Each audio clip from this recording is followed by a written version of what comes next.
They should really just cut it down.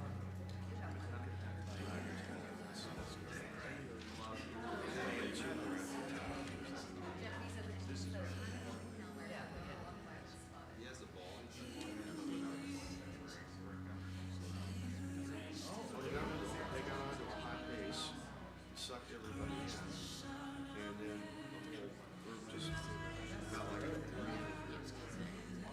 trailing, just came running on.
We're calling Created Not Constructed, and this is a study of the basics of what it means to be a human. And while that might seem like a rather obvious statement, what it means to be a human, I think we all experientially know something about being a human. We all are ones, after all. Actually defining what a human is and actually determining how we are to act is a little bit more complicated than that. And we're seeing all kinds of fissures or breaks in our culture right now. We have men that think they can identify as women, women that think they can identify as men. We have confusion over things that are pretty basic and fundamental to our understanding of what it means to have life. We have all sorts of questions that come into play, like in vitro fertilization, artificial reproductive technologies in general. How should Christians feel about these types of things? Ethics, what determines what is right and wrong? Everybody has some sort of an ethical code. Everybody would tell you some things are right and wrong. But who gets to determine that? Who gets to make the final call on what is right and what is wrong? And my argument throughout this is going to be really fundamental to that is your definition of what it means to be a person, a human. And I'm going to use a few different terms, person, human, and I'm using those interchangeably, but those aren't always used interchangeably, and I'll point that out in just a minute. We'll actually get into that pretty early on here. So John Calvin opens up his Institutes of the Christian Religion, which a few of us were able to see a first edition of in Geneva, which was pretty cool. The Institutes of the Christian Religion starts out this way. After 100 pages or so of introductory material, it says this: without knowledge of self, there is no knowledge of God. Without knowledge of God, there is no knowledge of self. So Calvin, I have a PDF version pulled up here on my iPad. In chapter 1, he titles it this way: the knowledge of God and of ourselves mutually connected, the nature of the connection. And so in chapter 1, he's playing out the nature of this connection. So according to Calvin, and I think according to the Bible as well, you really can't define properly, rightly, what a human is apart from an understanding of God. And you don't really understand who God is if you don't understand something about humanity. So there's this mutual connection. And this is why I think we get such different answers in the culture on basic things like gender and sexuality and things like that. Because we're not actually connecting, and what Calvin said is the starting point of a knowledge of God, or a biblical, scriptural understanding of what it means to actually be a human. All right, so this is my argument. We're going to kind of pull this thread and talk through this. This is a long study. At present, I have it at 10 weeks, but It's like an accordion. It could stretch or compress. We'll see what happens.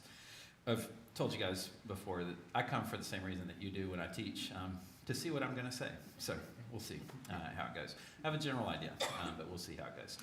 So we started this last week, and we're looking at these 4 basic points. And we're going to spend a little bit more time on point 1, just a few things we didn't get to last time. I'm not going to say a lot about embodiment this morning because we're going to come back to that a little later in the study, and then we will drill down pretty deeply on what it means to be an image bearer. What does it mean that we're made in the image and likeness of God? How does that distinguish us from other animals? There's an amazing similarity at a structural level between us and other animals. But what is the distinction? Is it only DNA and structure and chemicals? Can chemistry explain, biology explain our differences? Or is there something else going on? And that's my argument, is there is something else going on. So we'll spend a fair amount of time on that. And then we'll introduce this morning this concept of man as a responsible agent and how that responsibility works in things like the nature of the will, freedom, determinism, some of those sorts of things. If I use some terms that are not familiar, just raise your hand, throw a soft object, something, get my attention. Glad to camp out. We're not in a hurry, so I'm glad to take as much time on any of this as we want to. So the first thing that I want to deal with and address is this concept often called the soul, and we think of this as the material part of us and the immaterial part of us. And what distinguishes us? And last week, we saw that the term, the Hebrew term, especially in the Old Testament, the term nephesh, the Hebrew word, it can be used of ones who are, it can be used of an animal or a person. So it's what makes you animate. It's what makes you alive. And so there could be a living nephesh. He became a living nephesh, a living soul. And there's also verses that speak about animals having a nephesh. So it's a little bit too simple just to say body and soul division. And that's why I prefer generally to speak of the material part of us and the immaterial part of us. So if animals have an immaterial part, they have certain personality, right? You have dogs or cats or whatever. We have a cat that thinks it owns the house, as most cats do. And it has a certain personality. There's certain things that we know it likes. Kate's offended when I call Eva an it, but sorry. We have certain things, and I'm tipping my hand as to the the animal distinction, humans and other things. What makes it that? What gives them their personality? And there's been different thinkers that have talked about this over the years, but we are distinct. And so one of the ways that this has been broken down over the years by different theologians and thinkers is animals have what we could call a sensitive soul, meaning there is an immaterial part of them, but it's related to the physical. All right, it's related to the DNA, the structure, the molecules, whatever that makes us us. Humans then have a rational soul, which is a level higher. There's a distinction and a difference between what humans are and what animals are. And I would say we have to lean into some form of distinction because we are immortal beings.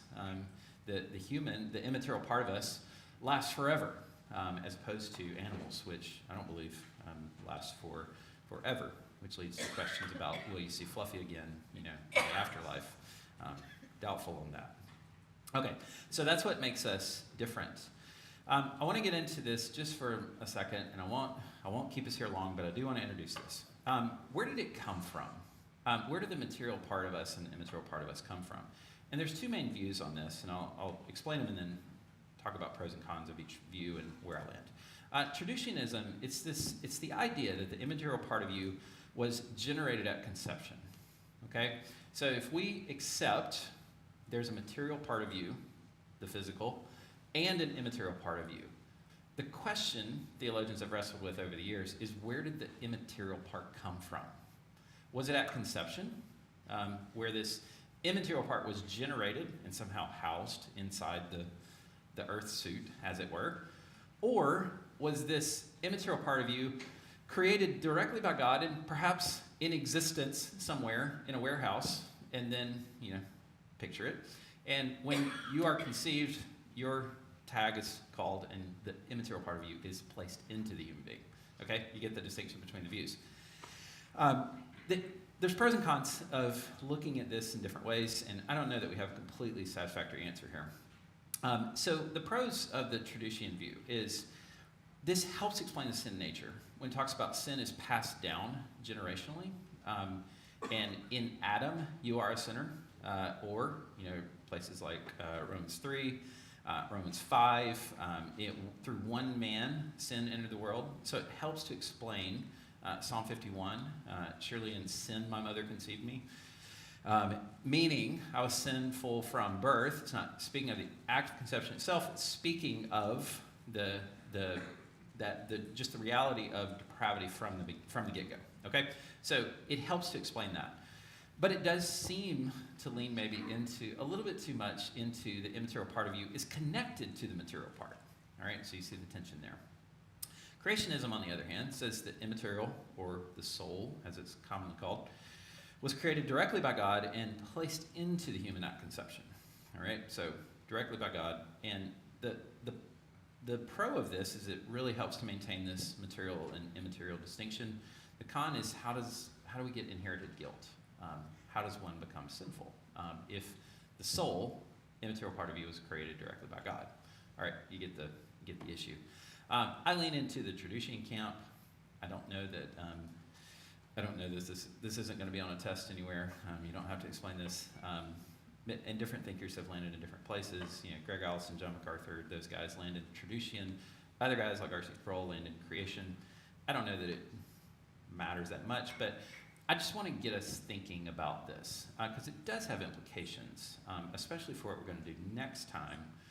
So this is a little bit of a moving picture.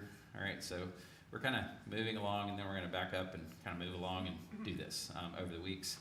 So we will get back into this when we talk about the nature of sin. What is sin, and how did we become sinful, and what does that influence? What are the effects of that? So this will play into that. Just want to introduce it now. It will keep moving along. Okay, so big picture idea. We have a human, and I think we can all accept there is a material part of us and immaterial part, right? Another distinction that I want to introduce, and this one's going to have immediate sort of ethical implications that you're going to see. It's this concept of personhood, okay? Personhood theory. Here's the question that personhood theory is asking. Is there a difference between a human and a person? I'll pause for reflection. Is there a difference between a human and a person?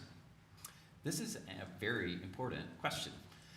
I think this is a really bad and dangerous idea, and I'm going to show you why here in just a second. So this rests on this concept that if you've been around with us a little while, you've heard us talk about before. The concept of fact-value division, and here's what we mean by that. When we talk about a fact-value division, this is pulling from thinkers like Francis Schaeffer, Nancy Pearcey, Os Guinness. They're saying that we tend to view the world in a split sort of way, all right? So imagine there's an upper story, and in the upper story, there's things like your opinions, your ideas, your values, what you think is important. The lower story is things like science, math, STEM stuff, engineering, all right? So facts and values, they aren't the same. Now, what happens when you accept that kind of division is this. Science ends up going in the bottom layer as, 2 + 2 = 4, or this is made up of these molecules and chemicals, whatever.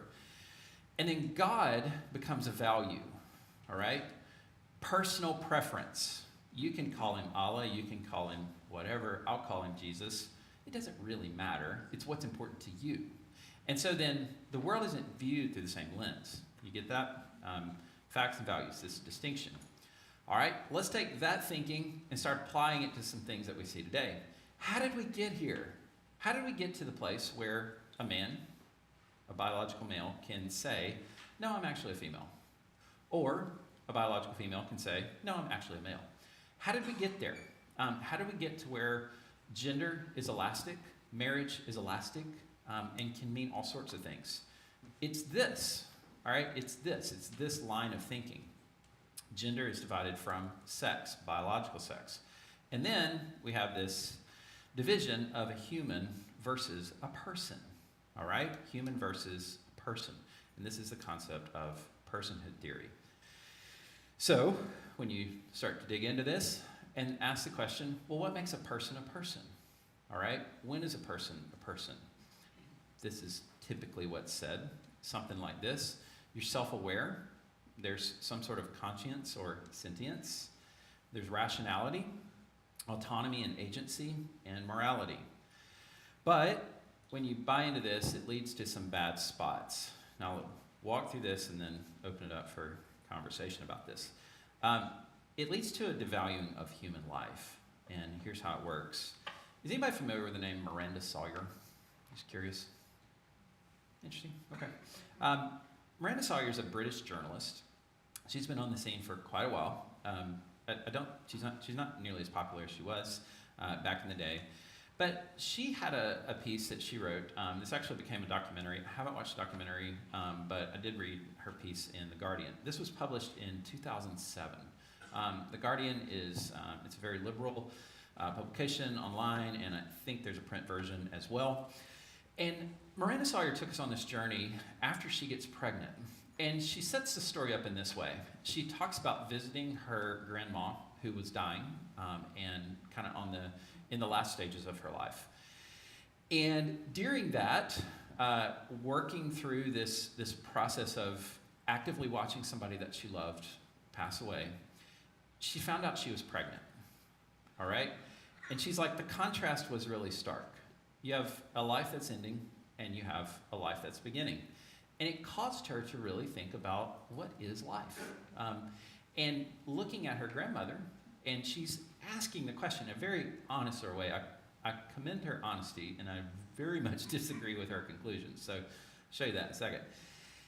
She's wrestling with this concept of, why don't I just end her life? She's suffering, and she says, but I can't. I just can't. Like, why can't I? Why does this life seem sacred? And then we take something like the abortion conversation, but I can end this life. Like, what is it that gives life meaning? And we're coming back to this personhood thing. Here's what she says, a few direct quotes. I was calling the life inside of me a baby because I wanted it.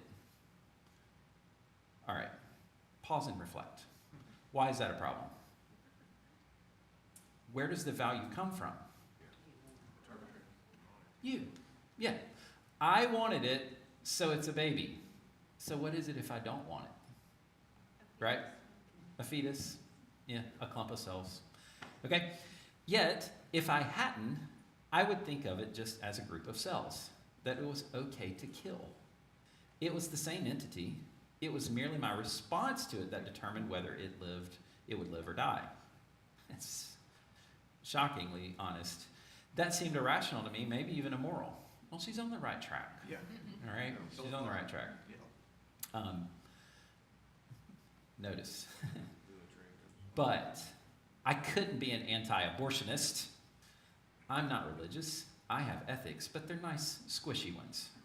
I'm humanist, liberal, anti-establishment, and I'm a feminist. I can't possibly make the case for an anti-abortion position. I can't possibly do that.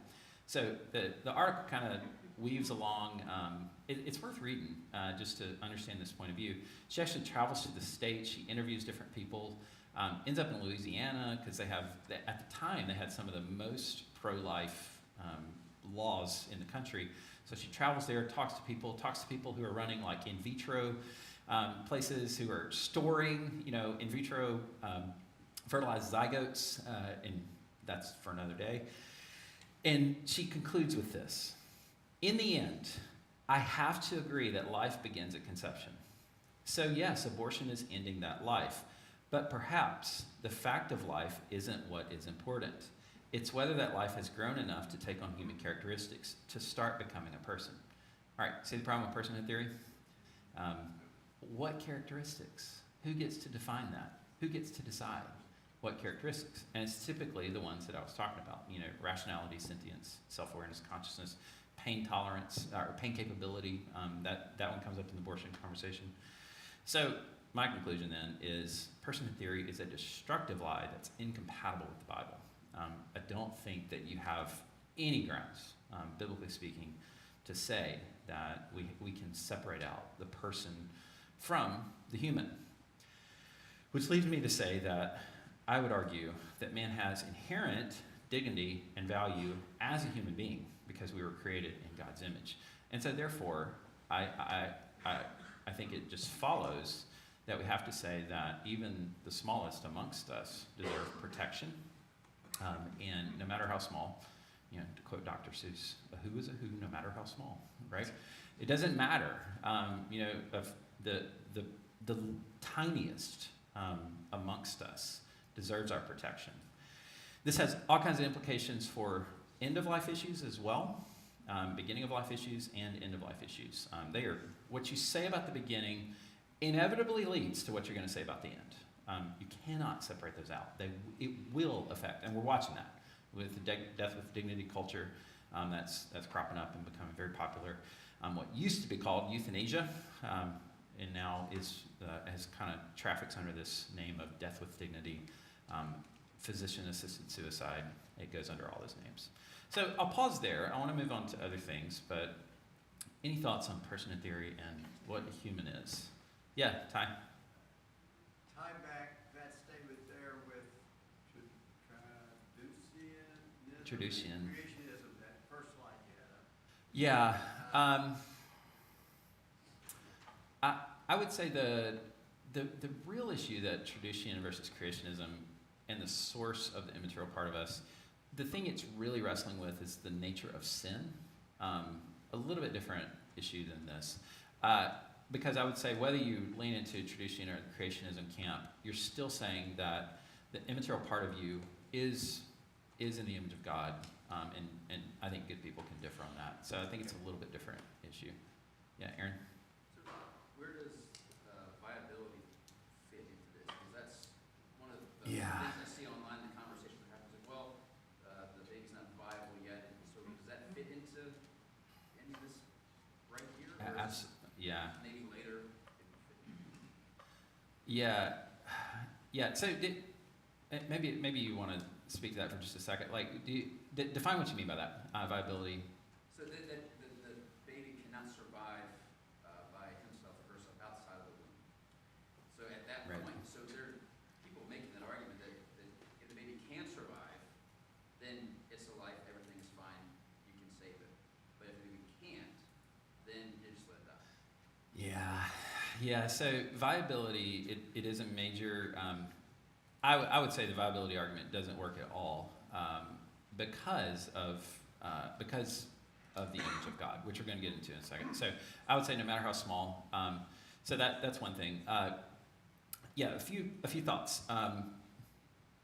Random popcorn thoughts that I'll try to organize on the fly here. Number one, the Roe decision was very much based on the concept of viability. All right, it was up till 20 weeks. The Roe decision, 73, is very much based on the concept of viability, and that's why they said the 20-week thing.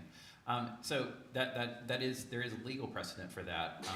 Incorrect as it may be, there is legal precedent for that. Number two, the age of viability changes, right, with medical technology. In a former life, my wife was a NICU nurse. What's the tiniest baby you ever had? You remember? Just under a pound at 21 weeks. 70 years ago, would that have been possible?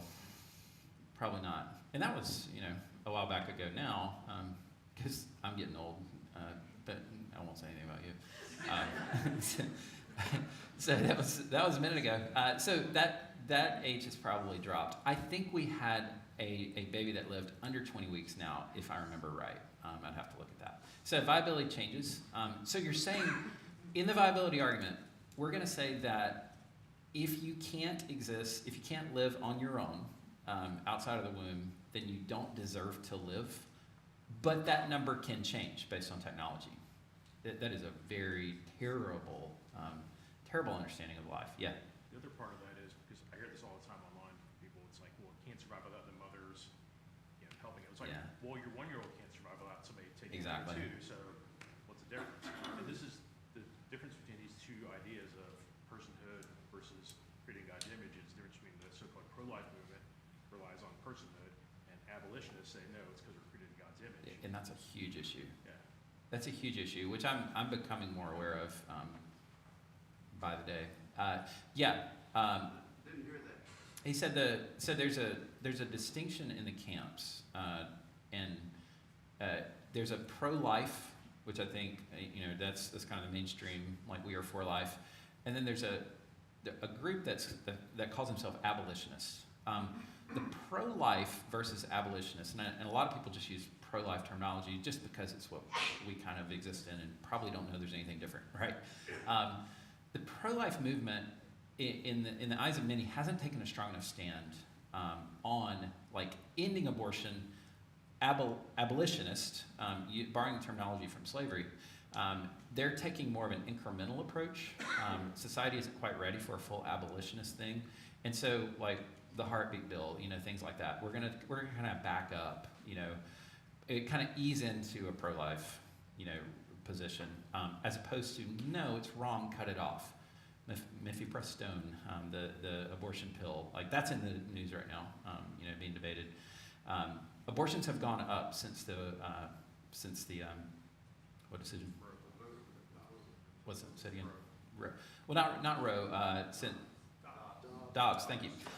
Since the Dobbs decision, abortions have gone up because of the medical abortions. The drugs. So yeah, it's very much tied into this. The pro-life versus abolitionist. I'm an abolitionist. I believe that all of it's wrong and should be stopped immediately. The problem with pro-life bills is that they'll say heartbeat bill, so they're saying, okay, nothing after heartbeat. But what they're saying is, up till 6 weeks, it is okay to kill your baby, in effect.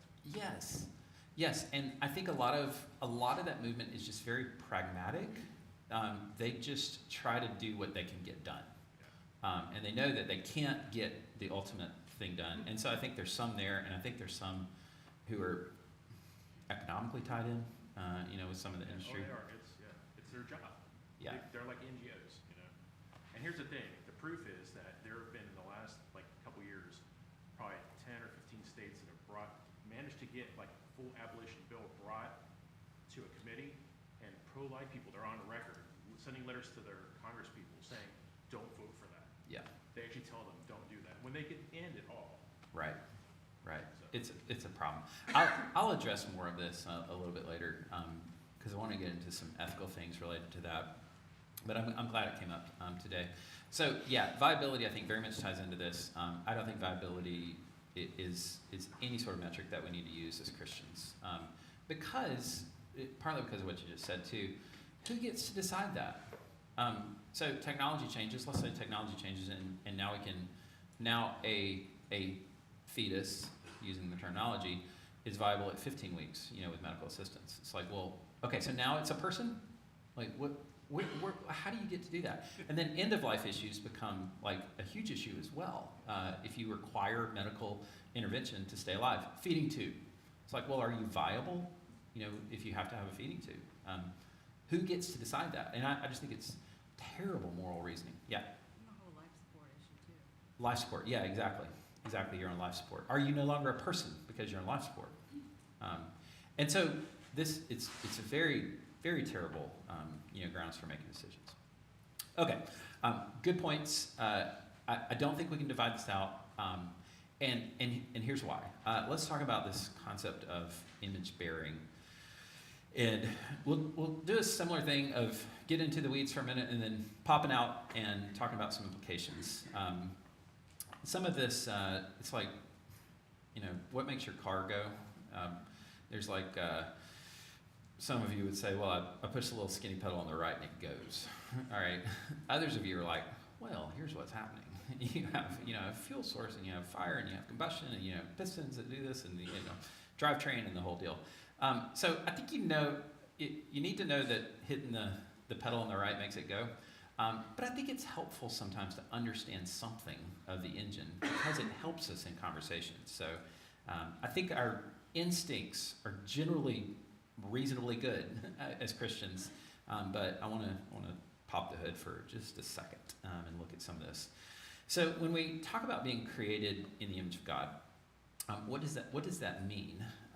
What is this terminology? And I would say, first of all, it's important to understand we are created in His image. All right, and I'll distinguish that in just a moment. We are not the image; we are created in the image, and that's a distinction with a difference. This is Genesis 1:26.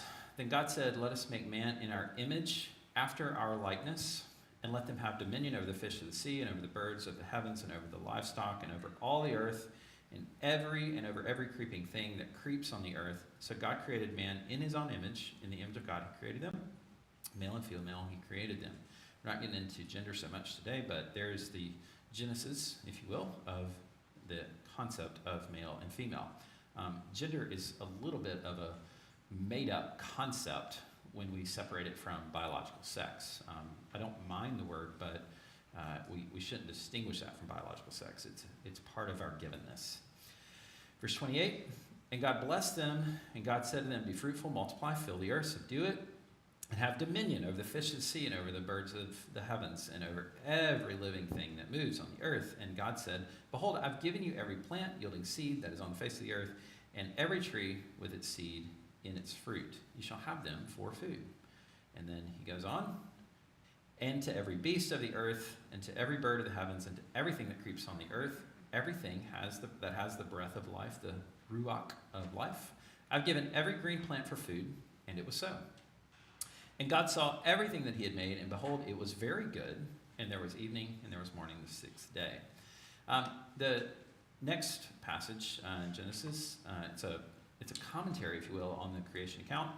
"Then the Lord God formed the man of the dust from the ground and breathed into his nostrils the breath of life, and man became a living nephesh," or creature. And so God creates man uniquely in His image. We don't have a narration like that for anything else. He didn't create Dobermans in His image, or your cat or whatever. As cute as they may be, and as much as you may like them, we don't have a verse for that, quite like this. So then we have this concept. So image of God, creation, initially Adam and Eve, the two created ones. Then the image is passed down. Genesis 5. This is the book of the generations of Adam. When God created man, He made him in the likeness of God. All right, this is an important statement. Don't skip the genealogies in the Bible. There's important things there. Male and female, and this is Genesis 5. So some things have happened now. We've had the fall, remember? Genesis 1 and 2, creation account, prohibition, don't eat of the tree. Genesis 3, serpent comes, deceives Eve, she eats, gives it to Adam, he disobeys the Lord. Genesis 4, we have the first real instance of violence, fratricide, the Cain and Abel story. And then we're leading into the flood narrative, but we haven't quite got there yet. So things begin to spiral from the very good world that God has created. Things begin to spiral. But what's important here is the image of God isn't lost, all right?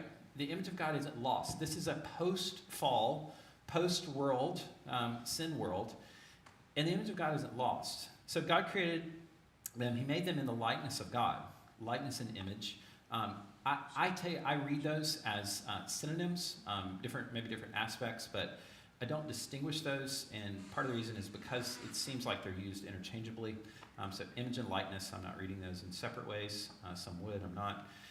Male and female, He created them, and He blessed them and named them man, Adam, the human, when they were created. When Adam had lived for 130 years, he fathered a son, and notice the vocabulary, in his own likeness after his image, and he named him Seth. Okay, so you see what's happening. He created man. Man creates, as it were, other beings. They procreate, really. And so the image is then passed down from one human to the next in the image of God, ultimately reflecting the image of God. This has massive implications for ethics, how we treat each other. So that was Genesis 5. Genesis 6 through 8 narrates the flood account, sinfulness of man. There's some interesting things going on in 6 through 8. Noah and his family, the ones God saved from destruction, come off the boat, and immediately they're given a charge very similar to the charge that Adam and Eve received, to be fruitful, fill the earth, multiply. But then we're told this. He told them, and just before this, that of the, you can eat of all the plants, and you can eat animals as well. All right, all of these animals, they might be hard to catch, but you can eat them if you can get your hands on them. Dominion principle. This is Genesis 1:26 through 28 being played out. You have authority. You can. They're yours for food, but don't eat humans, because whoever sheds the blood of a man, by man his blood shall be shed. For God made man in his own image. Interesting. I do think it's a statement against cannibalism. It's much more than that. And this is the foundation for what we call capital punishment. You can't take a man's life in the same way that you could take the life of an ox or a bull or a goat or whatever. Why? Because they're created in the image of God. You have a responsibility to every human that you've ever seen on the face of the earth because they're image bearers. I don't care if you like them. I don't care if they're mean to you. I don't care if they said terrible things to you. You have a responsibility to them. And you cannot violate this because they're image bearers. And this is very important. Calvin talked a lot about this in the Institutes. And you've never locked eyes with somebody that's not an image bearer of God. And I just think this needs to capture us in a renewed sort of way when we get into debates, when we start arguing about contentious things like politics and things like that. You can have an exchange of ideas, but don't forget that's an image bearer of God, and you have a responsibility to them. So, you can't take a man's life because they're made in the image of God. You also, James uses the same reasoning, talking about the tongue. This is the chapter on the tongue. He says, with it, that is the tongue, we bless our Lord and Father, and with it we curse people who are made in the likeness of God. So it's the same kind of idea. There's an ethical implication to the way that you speak to other humans because they're humans, not because you like them necessarily.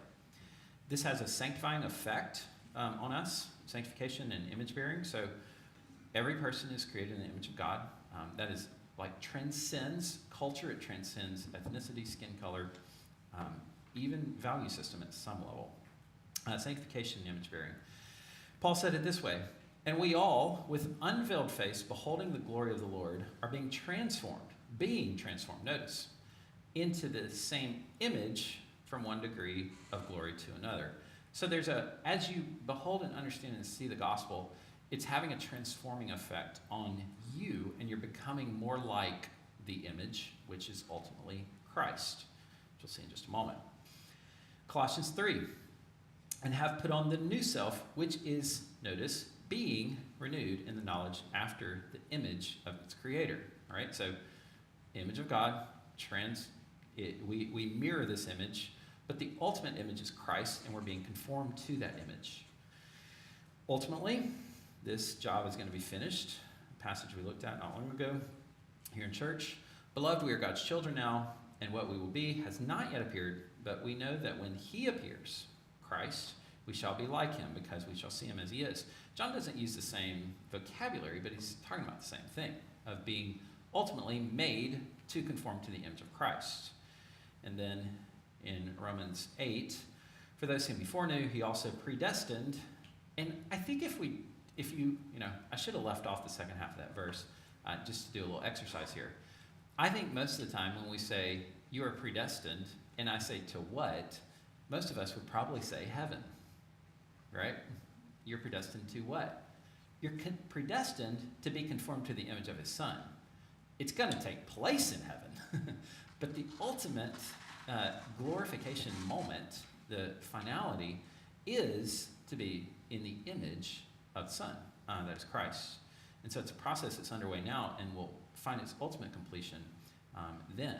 So to be conformed to the image of his Son in order that he might be the firstborn among many brothers. So let's talk a little bit more about this image of God, and this very much relates to some of the personhood theory kind of stuff that we just looked at. So what is the image of God? There's been three main schools of thought talking about these things, and I want to say I see these more as aspects of the image as opposed to what it means, as opposed to like looking at them exclusively. So the idea of the substantive or structural, it refers to things like morality, reasoning, spirituality, this concept of what we've called the psychosomatic union, the union of the material and immaterial part of us. When I ask you what's different, and I asked you to do this last week, take off your Christian hat for a minute and answer the question, what's different about humans than the rest of the animals? And things like this begin to come out. We have the ability to reason. We have the ability to think down the road a little bit. We have chickens, all right? Chickens have peanut brains, like absolute peanut brains. And if I walked out and said, hey, little chickens, here's the thing. We're going to be gone for a week, so I'm going to put enough food here for the week, but if you eat it all today, you're going to starve by the end of the week. What's going to happen? They'll starve by the end of the week, right? No capacity, no understanding. It's just not even a possibility to think that way. So humans have a unique ability, to reason, to think through things, to see implications, and to make decisions based on that. It's true, right? This is very true, and it's part aspect of the image of God. We have a unique relational ability to connect with each other, and I know that there's evidence in the animal kingdom of eagles. They find a mate and they stay with the mate, right? So there's some evidence of some form of relationship, but I think we all recognize and know human relationships are different. We function and operate in a different sort of way, on a different plane. So we're created uniquely, male and female, for a relationship that ultimately leads towards fulfilling the blessing that God has given of having children, love, community, relationships, things like that. There's a functional dynamic to this as well. Notice in Genesis 1, he says, he created them in his image, and then he gave them dominion over everything else. So you have God, a line, you have man, a line, and you have everything else, all right? We have dominion, we're vice-regents, as it were, and we have responsibility to rule. So we have a functional purpose there. There's two other parts to this that I think are important. I've already mentioned this. The Christological, the true image is Christ. So I don't love it when I hear people say, the image of God has been marred or stained by sin. Like, the reflection has been marred. All right, it's kind of like a mirror. The image is messed up, but it's not because the thing. The image is Christ. Our reflection of that is imperfect, as we are sinners. So I know that's a little bit technical, but I think it's an important distinction. So we are in the image of God, not the image of God. And then there's a eschatological or final aspect to this of we will one day image God in a more full and complete way, as we are conformed to Christ, ultimately a glorification.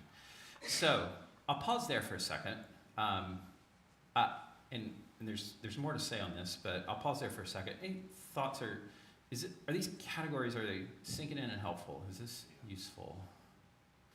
Yeah. So are you going to talk more about the Christological part of that?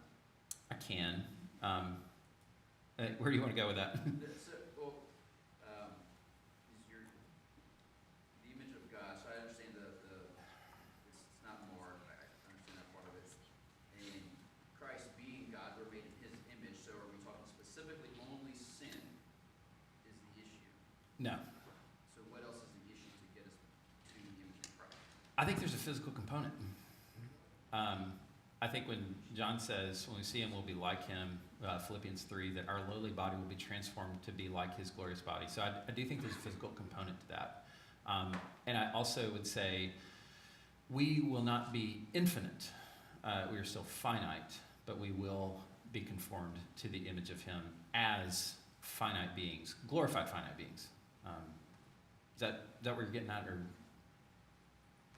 Kind of, sort of, probably a longer conversation. Let's grab coffee.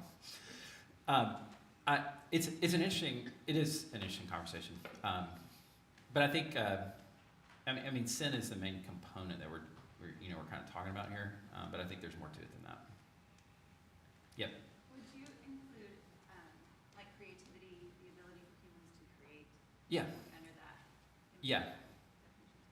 Yeah, and I would put that really under the, you could probably tuck that under the substantive creativity. Yeah, I think so. I think it fits under that. Okay, so here's what I want to do with this though. Similar to what we said about personhood theory, I want to say that if we only have this, it could lead to a problem. Because the three, at least the top three, work like this. You have the substantive, you have the functional, and then you have the relational. The reduction, or the problem here, as I'm calling it, what if you say, if the image of God is reason, morality, rationality, what if somebody doesn't have that ability? Are they not a person? Are they not a human? Are they not an image bearer? And we have to say, no, that's not what we're saying. There's inherent dignity because you are a person, a human, and I'm using those as the same thing, all right? I'm not distinguishing those. Functional. If the image is a job description, what if somebody's unable to do that? What about some sort of impairment? What about physical disability? And I think that's a problem. God does give grace to do certain things and function in certain ways, but that's not the sum of what it means to be an image bearer. And then the relational, what if one is disconnected? Your value then becomes your connection and is therefore contingent on other people. All right, follow that? If it's found in that, then we have a problem. So I think what we have to say, what we have to say is that there is inherent dignity in humanity because we're created uniquely in the image of God. Inherent. It's not about what we can or can't do. And that matters, beginning of life and end of life. Remember, those issues are related. What can a little tiny clump of cells do, to preserve itself? Well, nothing. What about somebody at the end of their life who is on life support or things like that? And that's where I say, as a member of the human race, you have value because you are created in the image of God. Okay, let's move on from that to more simple things, like meticulous sovereignty and compatibilist freedom. That should help. So I do want to, I'll define my terms here. So I hope you see the progression. Human, we're created by God, uniquely as humans, distinct from the rest of the animals. We are embodied. And I haven't mentioned this much today, but we did last time. We're embodied, and meaning that it's appropriate for us to have bodies. Bodies are good. Matter matters to God. Jesus took on a physical human body. He's the ultimate man, the ultimate image of God. So embodiment matters. Image bearers. We are imaging God in a real and tangible way. And then that leads to this concept of responsibility, or what some have called the cultural mandate in Genesis 1:26-28. So the foundation for this responsibility, I think, is freedom. You have to have actual freedom and responsibility. These are baked together. So the classic age-old question that I'm going to throw at us today, if God is sovereign, are we actually free? How do we explain this? Was it God's sovereign plan for something to happen? Well, how did he go about using humans in order to accomplish his purpose? I have a little test case here. I'm going to skip that. A couple of verses here that I think teach this concept that I'm going to lay out of God is sovereign and man does have actual freedom that's compatible with his sovereignty. All right, so underneath the sovereignty. At the end of Joseph's life, he says, "As for you," to his brothers who sold him into slavery, "you meant evil against me, but God meant it for good, to bring about that many people should be kept alive as they are today." Such a great statement. You meant this for evil, God meant it for good. Your brothers, y'all are guilty, but y'all did exactly what had to happen in order for God to save people. Well, that prefigures another event, right, that we see later on. Acts 2:23.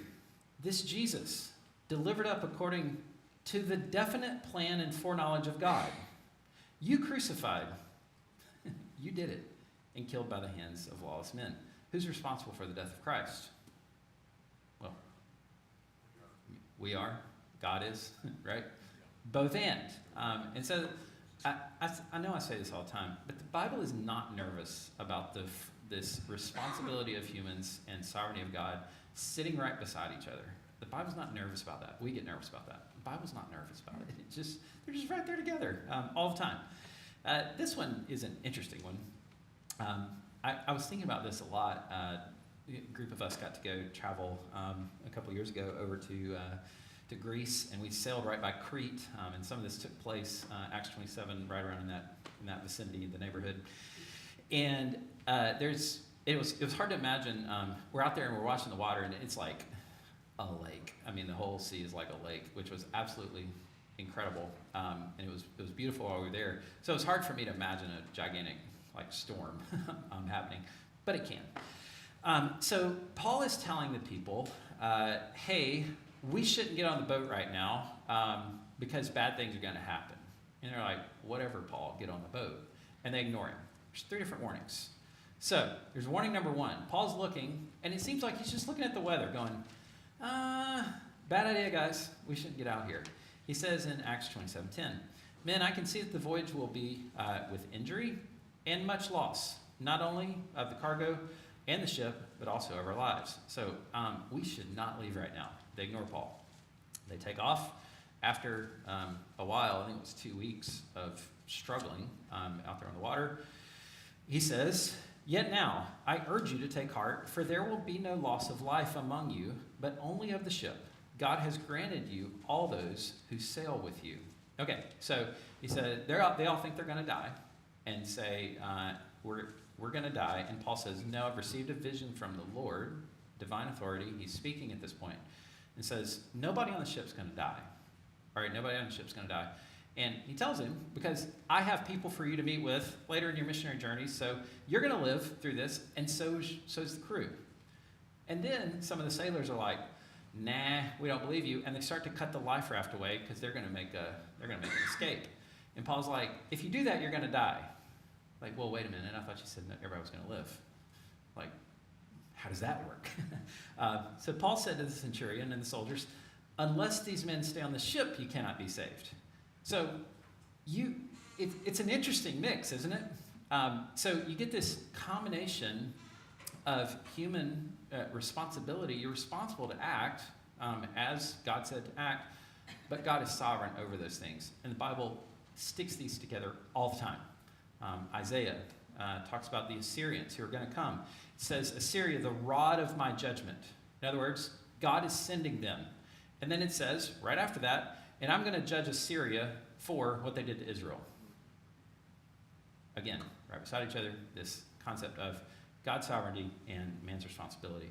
So our freedom then, we are responsible to use in a responsible way underneath God and his sovereignty. And that'll lead us into a conversation about these different realms of sovereignty or of responsibility. And I'll save that for next time. So a couple of minutes here. Any questions about God's sovereignty and meticulous sovereignty and compatible freedom? Simple enough, right?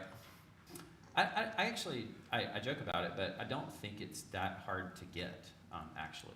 God is sovereign, and man is responsible to make decisions. And those things work together. And we shouldn't separate them. They are very much tied together. All right. Closing thoughts. Anyone? All right. Scared everybody off. It's fine. Okay. We'll stop there. Pick it up next time. Lord, thank you for your grace in our lives, and we thank you for your word. Thank you for the opportunity to think about some of these things that are so important in our culture and world right now about who you are, about who we are, and I just see so many people wrestling with this question of the ultimate source, the ultimate origin of humanity. And I see so much confusion.